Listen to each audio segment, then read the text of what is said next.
Hi, good morning everyone. So I think I have the easy presentation, so lots of nice pictures to show you. And then it's going to be followed directly by Laurent's presentation on noise sources for direct imaging. So I'll cover techniques and recent results, and less recent results, so basically 15-20 years of direct imaging surveys. All right, so why direct imaging? Direct imaging is, of course, beyond taking pretty pictures of exoplanets. For now, we are interested in demographics at young ages and large separations. But above all, direct detection enables detailed characterization. So I mean orbital evolution, dynamical interactions, remote sensing of atmospheres, and disk interactions. Okay, so a few pretty pictures here. You are all familiar with this famous picture of HR at 799. B, C, D, and E, discovered in 2008, and then E in 2010 by Christian Marois using the Keck telescope. Here is another one. This is a montage. So you see here the debris disk from Beta Pictoris, famous system discovered in 1986. With a small ground-based telescope showing this giant disk of dust and some gas. And the disk was discovered to be warped about 10 years ago, and that pushed us to infer the presence of an exoplanet that was discovered in 2009 by Anne-Marie Lagrange at the very large telescope in Chile. So this is here based on the same and unique data set processed in two slightly different ways. One to make low spatial frequencies emerge from the image, and one to make point sources emerge. And those two were assembled together to show this picture of the whole Beta Pictoris system. A few other examples of young giant planets discovered by direct imaging over the past 5 years, and this one more recently last year. So this is HD 95086, and this is a very low mass companion here, and you see the striking resemblance to the 51 area image. So the challenge in these two data sets was the faintness of the exoplanet here, which is just of a few Jupiter masses and a few million years old. And you see here it's barely above the noise, and this is really the challenge of direct imaging here. I'll go over this in more detail later.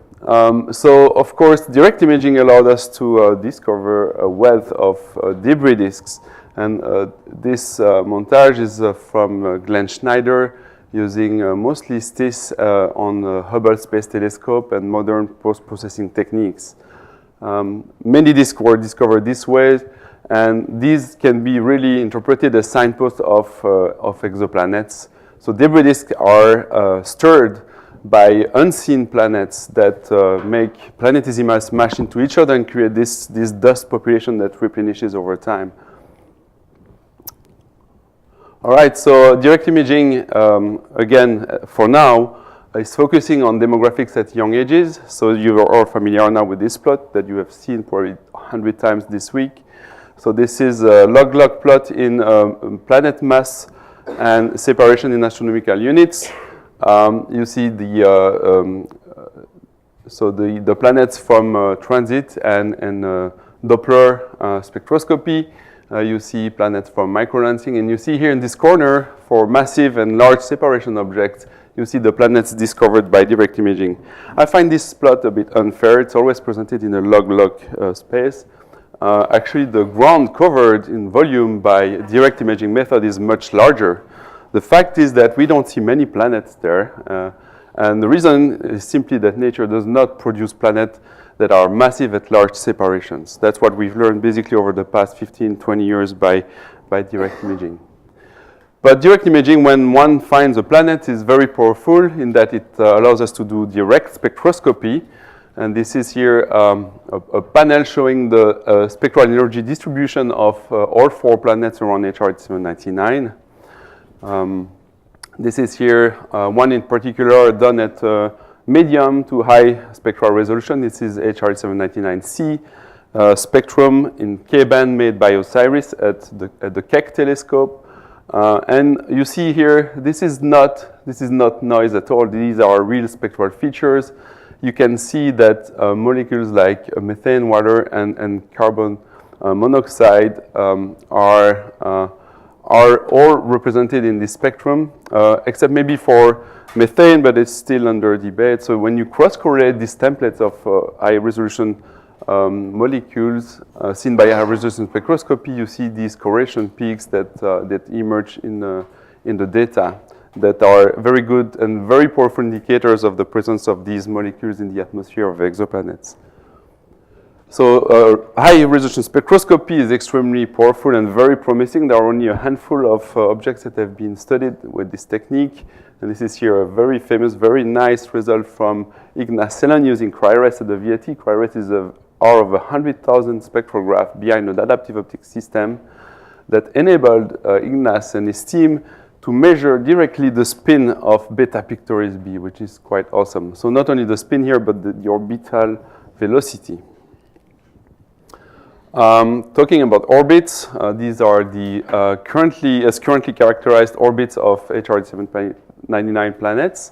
So this is the most recent paper on this subject by Quinn Konopaki using Keck-NERC2 data only. So this is key here to this analysis because using data from multiple telescopes is very challenging due to systematics that are hard to calibrate between instruments. This data set is very homogeneous because Keck-NERC2 is a very stable instrument. It hasn't changed in 15 years.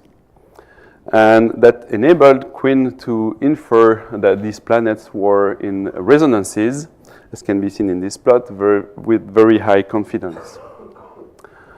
All right, so orbits. So this is a very awesome movie, I must say, made by Max Millard-Blanchard and Frank Marchis, showing the orbit of beta Pictoris around its star as a function of time.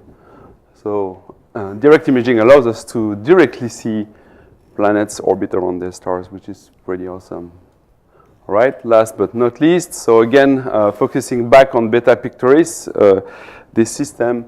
So you see the disk here that is slightly bowed here, and this bow is due to the inner disk being warped that is seen at short wavelengths. And this warp is due actually by the gravitational influence of this giant planet that is almost 10 times the mass of Jupiter.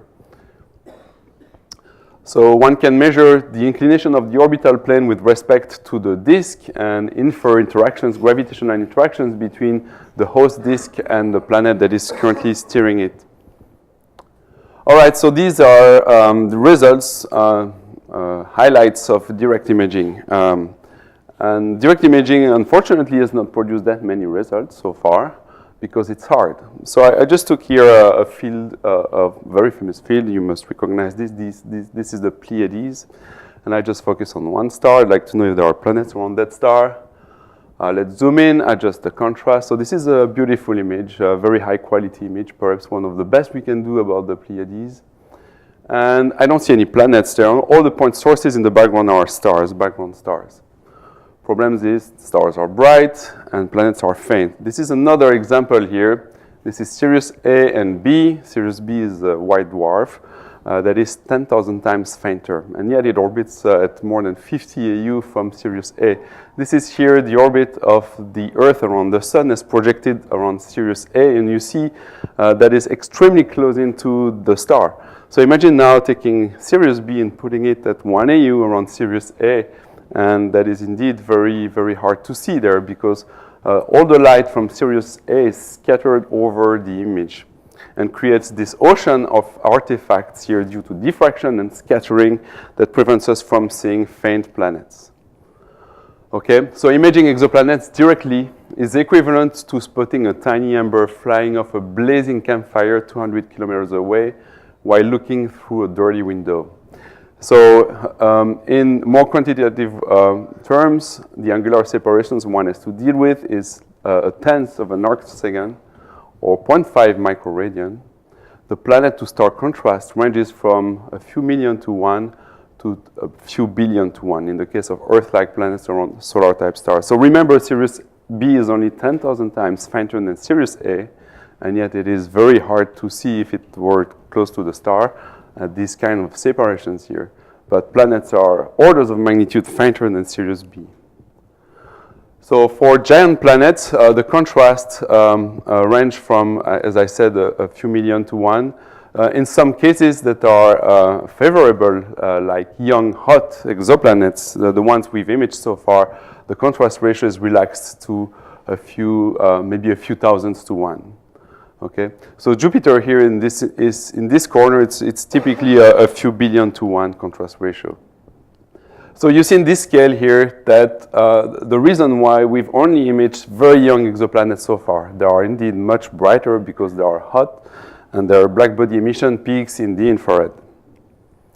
So in the visible, it's much, much harder. So one looks at the reflected light of the exoplanet, and the contrast ratios here are extremely challenging. And that is the reason why we're working so hard to develop the technologies that are in the future going to enable us to image these very, very faint exoplanets.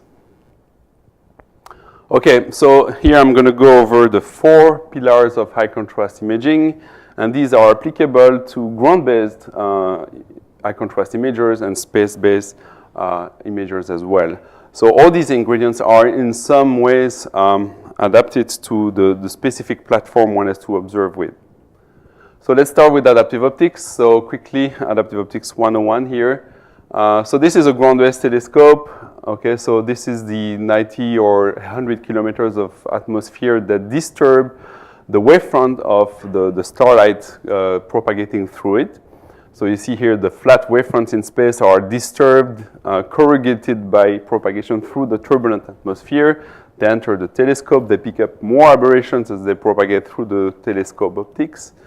So in adaptive optics, one uses a small mirror. It's a small mirror. We don't use the primary mirror to do that. We use a small mirror, it's perhaps a few inches in diameter, that is equipped with actuators at the back that push against a face sheet that is the reflective surface of the mirror.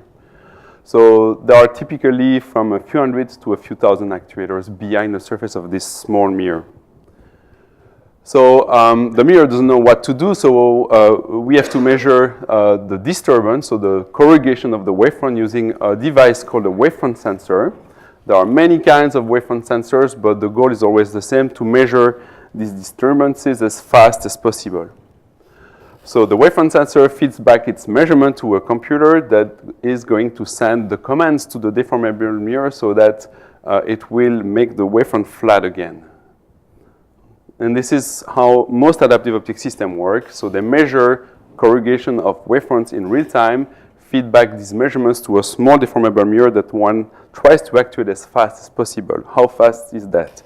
So for ground-based telescopes, typically that's 1 kilohertz. So the mirror surface here is refreshed 1,000 times per second. In space, of course, there is no atmosphere, there is no turbulence. And one has to deal only with the aberrations in the optical train, and so the refresh rate can be much, much slower. Space telescopes sometimes don't point very well, and so that entices us to go to faster speeds as well. That is the case for WFirst. So the dramatic effect of adaptive optics can best be seen in this image, I think. This is an image of the galactic center. And this is without the adaptive optics system. Now I'm going to turn the adaptive optics system on and see that it recovers the diffraction limit of, in that case, the Keck telescope. So the effect of adaptive optics is amazing on the quality of images that are provided by ground-based telescopes. One goes from seeing limited images that have very poor resolution, no better than a 20 centimeter telescope, to the full diffraction power of a 10-meter telescope. So this works extremely well. It has been used successfully for more than 20 years. This is ingredient number 1 for direct imaging. The second one is called coronography. So coronography is very simple. This is a way to enhance contrast in images when a bright object is present. So the best coronograph maybe is the moon. So this is a picture of the solar corona during an eclipse, a total eclipse of the moon. And you see here how striking this image can be. You have to know that the solar corona is about 10 million times fainter than the photosphere of the sun. So the moon is indeed a very, very powerful coronagraph. Unfortunately, it's not very efficient nor easy to steer around. So, and that is the reason why Bernard Liot, a French astronomer, invented this device called the coronagraph. So the name comes from the first application of coronography, which was to image the solar corona. And so astronomers at the beginning of last century were extremely tired of traveling around the world. Apparently, it's not the case anymore. And so Bernard Liot invented a coronagraph to allow him to study his preferred astrophysical object at any time.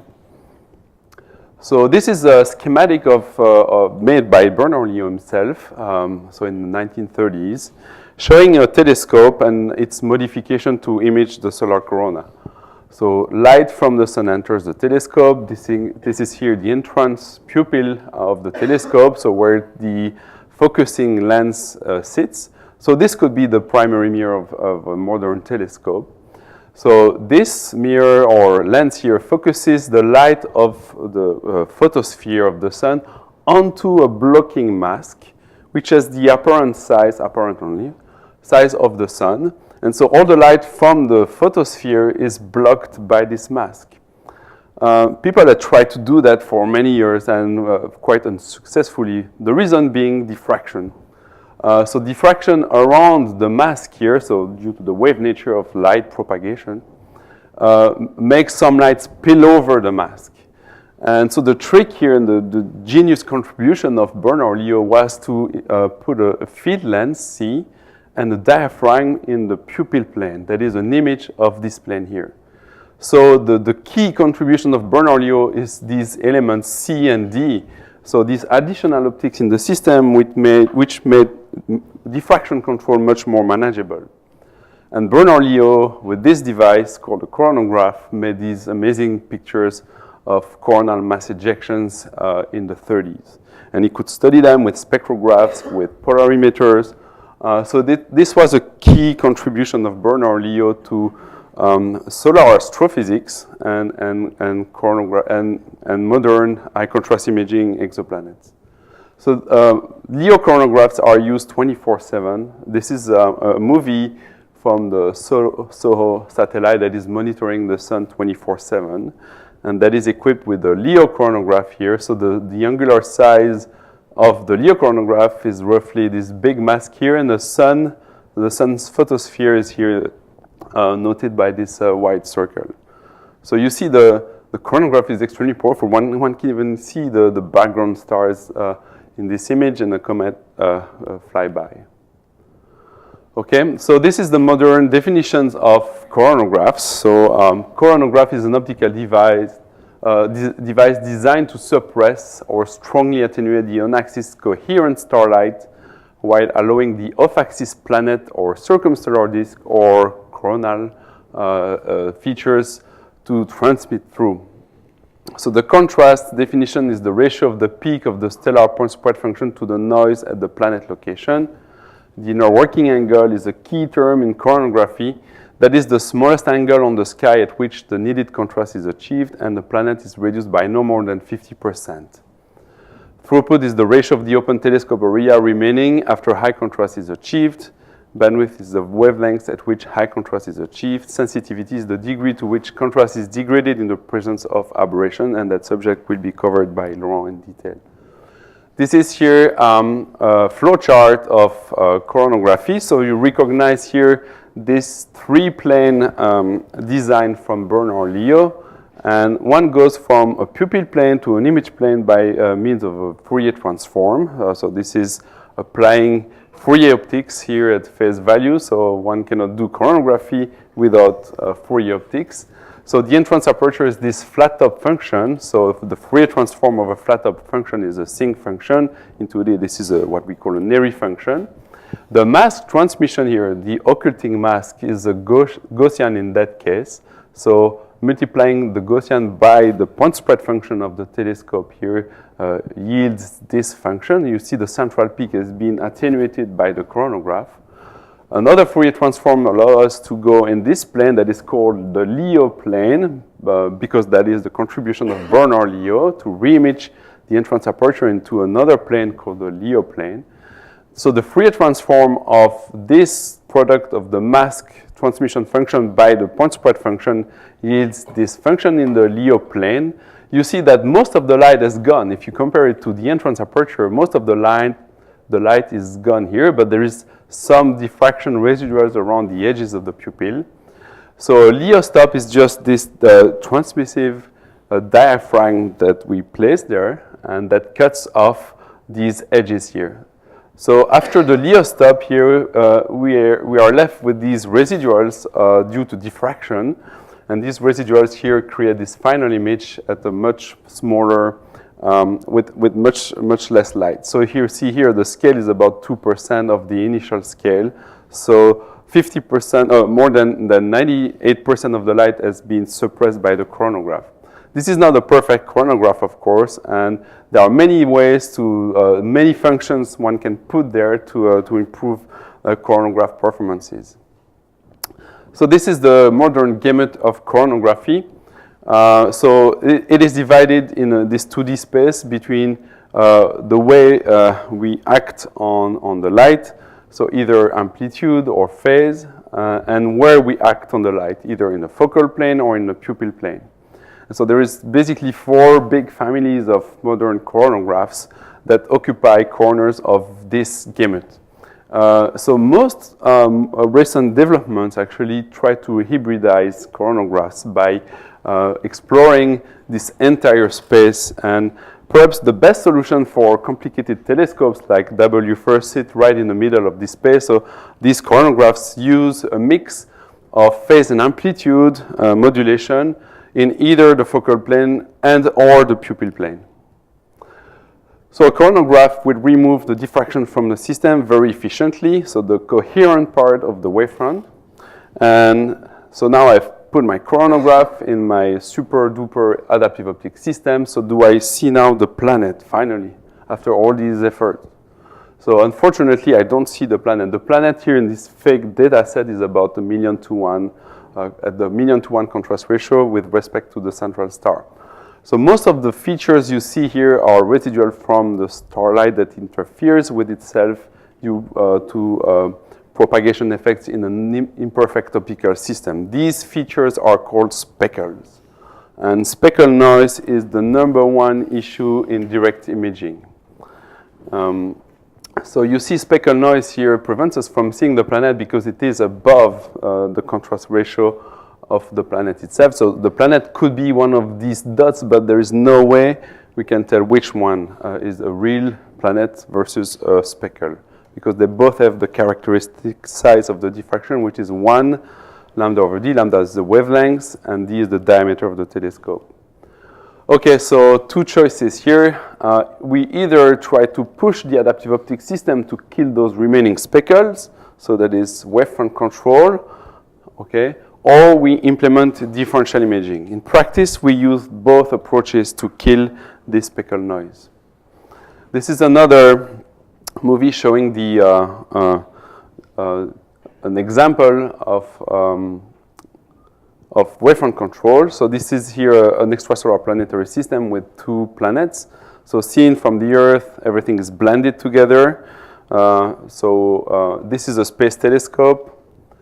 So the wavefront from the system enters the telescope, and the wavefronts pick up aberrations as they propagate through the imperfect optics of the telescope. This is here the entrance lens of the coronograph instruments. At the focus, we're going to put this coronographic mask. This is the field lens that's going to produce an image of the entrance aperture where we put the LYOT stop. This movie, by the way, has been made for WFIRST as an illustration of WFIRST. And you see here most of the ingredients, if not all the ingredients of the original LYOT coronagraphs are in WFIRST. So we finally make an image, and you see these speckles again. So first way to kill them is to actually push the adaptive optics system to kill them. So again, we will move the actuators of the deformable mirror to try and control these speckles, and there are many ways to do that based on the image, science image itself. And so the deformable mirror will flatten the wavefront in a way and kill those speckles and reveal the exoplanets. Okay. So this is technique number 1. Technique number 2 is differential imaging.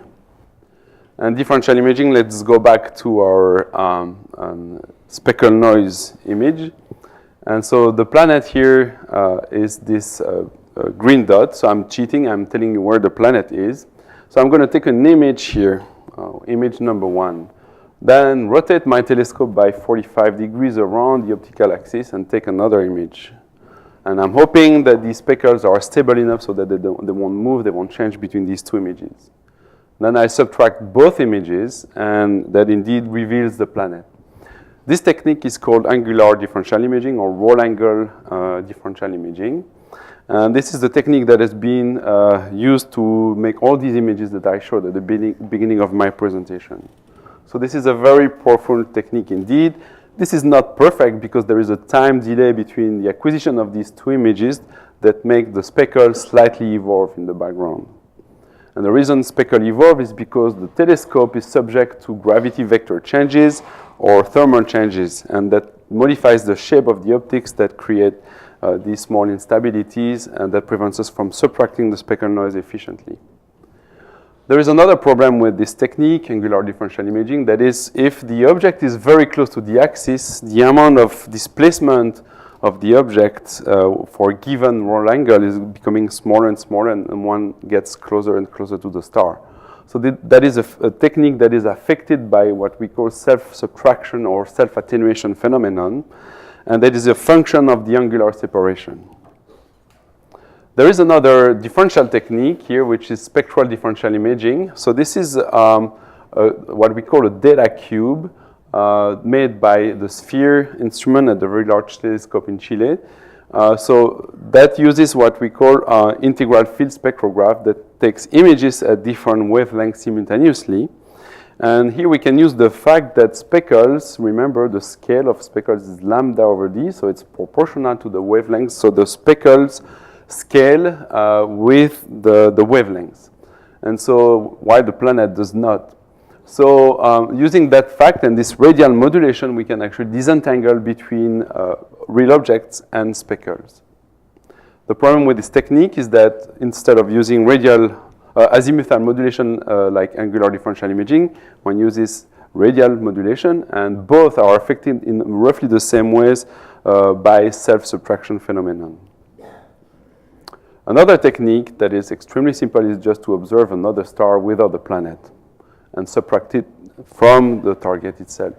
So that is a powerful technique, but again, that assumes that there is no evolution or substantial evolution of the wavefront or the speckle field between the two images.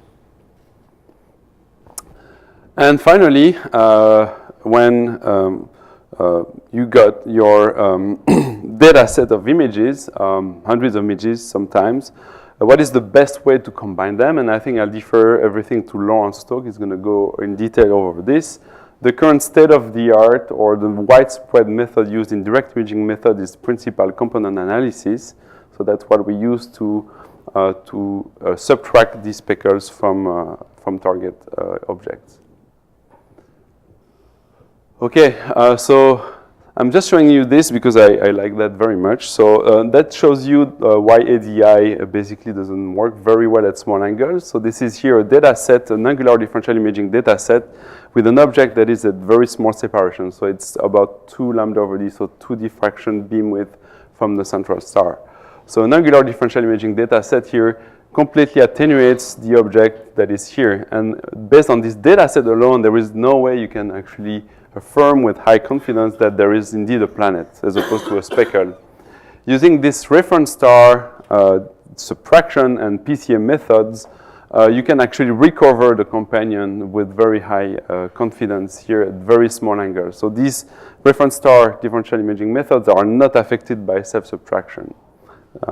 So that is, I think, the future of direct imaging, but that relies on good management of data and data mining techniques. Okay, so there is a fifth pillar that is hidden. You see it here in the back. Okay, this is perhaps the most important one right now for direct imaging from the ground.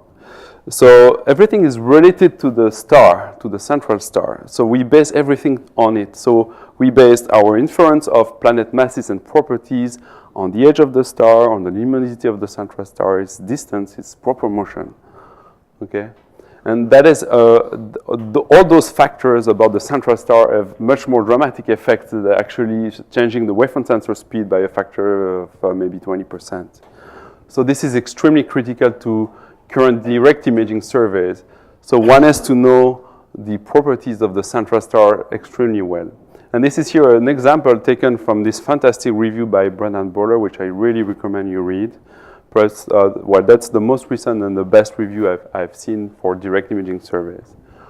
So this is here, again, in this planet mass versus semi-major axis space, in the log-log space, unfortunately. So this is from 1 to 100 Jupiter masses.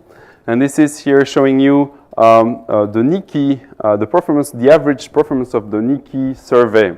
So Niki was this first generation adaptive optics system at Gemini prior to the famous now Gemini Planet Imager. And you see here the changes in contrast performance by Niki by these values, so a few magnitudes, which is huge. I mean, that requires working extremely hard on the wavefront sensor, on the deformable mirror, all these technologies. You see that these changes here do not show up very advantageously in this planet mass versus semi-major axis space.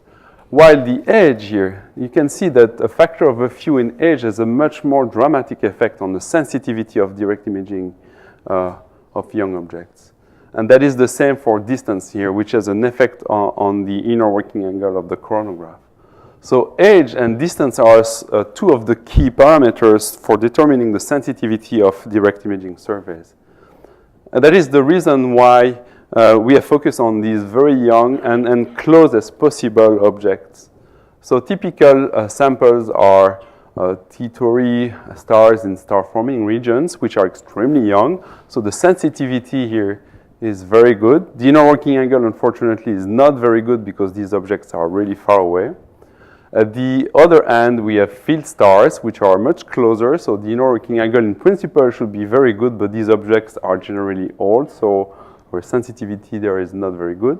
So the sweet spot for direct imaging surveys are these young moving groups, which represent the best compromise between distance and age.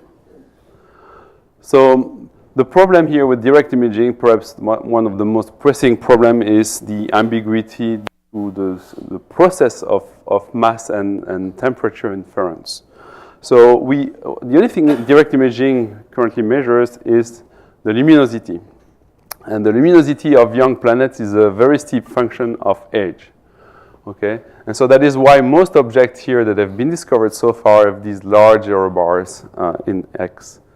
Okay? The other problem is that there is a very steep separation between the planet mass regime and the Born-Dwarf regime. And you see that, that these isomasses in this plot here are very tight and compact and close to each other. The transition between the planet regime and the Born-Dwarf regime, which is around 13 Jupiter masses, where the deuterium burning kicks in. And so you see here that there are many, many objects that have been discovered by direct imaging that lie right at the transition between these two regimes, and the uncertainty on the edge makes us very unconfident about the nature of most of these objects. So there are only a handful of bona fide exoplanets discovered by direct imaging, and most discoveries lie at this deuterium burning limit. Okay, so I'm going to go quickly over the result of 15 plus years of direct imaging surveys. So this is here a non-exhaustive table showing all the surveys that have happened over the past 10, 15 years using different facilities here. So that represents thousands of hours of telescope time worked by hundreds of people. And so this is here again in this mass versus separation diagram. So I'm going to plot boxes and results of the occurrence rate inferred by these teams as a function of time. So let's start. It's going to go quickly. So I'm just going to give you the final word. But you see here the phase coverage of most surveys over the past 15 years. So you see that they focused on different parts of this diagram, and that is mostly due to the fact that they targeted different samples. So going back to this distinction between moving groups and star-forming regions. Okay, so the summary, again referring to Brendan's paper, the summary of all these surveys has been synthesized by Brendan in his paper, recent paper here. And the result, the final result of direct imaging surveys is quite depressing in some ways. And the reason perhaps why we haven't discovered that many objects, the occurrence rate of giant planets, young giant planets, around all the stars we've looked at, so it's about 400 stars in this particular synthesis, is about 0.6%. Okay, that is in this mass range. So from 5 to 13 Jupiter masses at those separations between 30 and 300 AU, which is where we are sensitive to planets.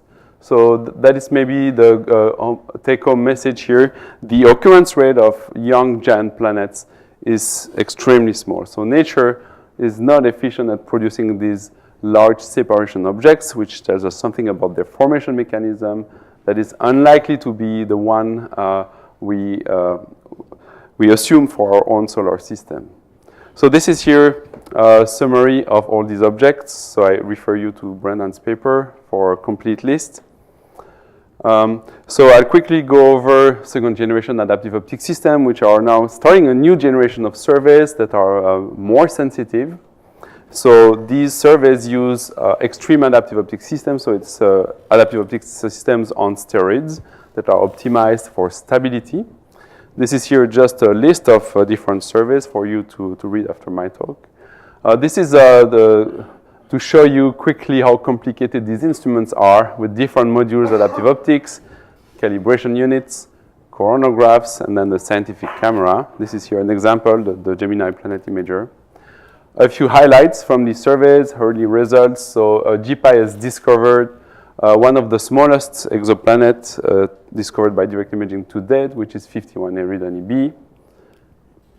Sphere has recently announced also a very light planet in an amazing triple system. So a lot of surprises coming from direct imaging, especially these second generation surveys. The future of direct imaging is first the James Webb Space Telescope, and I refer you to Chaz's talk on Friday. Of course, then after JWST, we'll have W first, which will be equipped with a chronograph. There is a talk on Friday about this as well by Nicole. And then in 10, 15, 20 years from now, maybe 30 years, who knows, we'll have a new generation of space-based telescopes. So I don't know if we'll hear about that here, but there is a LUVOIR and HABEX concepts that are currently being studied by NASA. And on the ground, we'll have a new generation of giant telescopes, which will allow us to go way beyond what we can currently do. And the reason is that we collect many more photons and we'll have much better adaptive optic systems. So the ultimate goal is to go after these biosignatures. So this is what they look like in the visible and infrared at low spectral resolution. This is what they look like at very high spectral resolution. So you see that that is very enticing to go to red wavelengths to study and characterize exoplanets, even though there are a few markers in the optical wavelengths here, like oxygen. This is a chart that is very amusing, so I just leave it there, and you can see it in the slides later. This is from a paper in preparation by Sean Domagal Goldman here that shows you a decision tree when you look for biosignatures. Perhaps one of the most exciting applications of direct imaging in the near future is to do maps of extrasolar planets.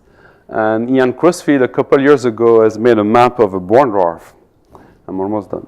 And this is something that with this giant telescope we might be able to do someday. So using very high spectral resolution spectroscopy and direct imaging techniques where one can isolate the signal of an exoplanet, we will be able to do these maps, Doppler maps of the surface of exoplanets, like Ian did for Brown dwarfs.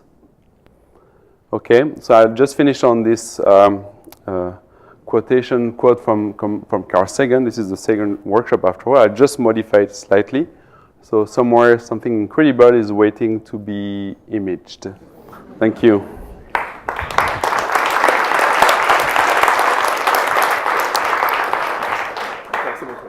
Questions? We have a couple of minutes. Can you explain more? You show one plot with the planet currently and the star mass. Yes? I don't quite understand the plot. Can you explain more? Yeah. This one? Yeah. Oh, no. Sorry.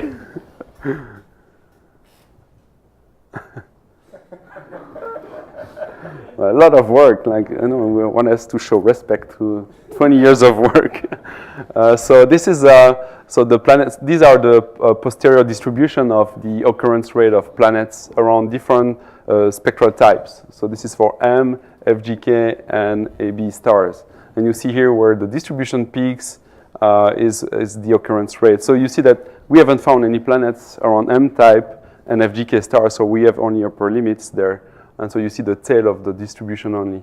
And so this is just integrating over all spectral types. Okay? So planet fraction is a function of stellar mass here, and this is the combined result for all spectral types that have been probed. Okay? So you see that that plot actually indicates that we found planets only around A-type stars. Describe evolution, like hot star versus cold. Absolutely, excellent question. So these isomasses plots are heavily dependent on models, which is also another issue, is that this boundary here is heavily dependent on models. And so there is also an uncertainty there based on, due to the fact that if you change models, sometimes the result can change dramatically. And in particular, there are two families of models. There is the hot start model, high entropy models, and there's the cold start models that are closer to representing what happens in core accretion, for instance. And the difference between these two families of model as a function of age is quite dramatic. So we don't really understand well how planets evolve in the first few million years, and all these results are subject to these uncertainties. One only last quick question. The models also always assume that the planet is the same age as the star, right? Yes, absolutely, yeah. Valid? No, probably not. Can you, yeah. Oh, yeah, so the question is that we always assume that the planet is the same age as the star, so that I don't think it's it's not a right assumption to make. Okay, we have to move on to the next speaker. Let's thank Dimitri.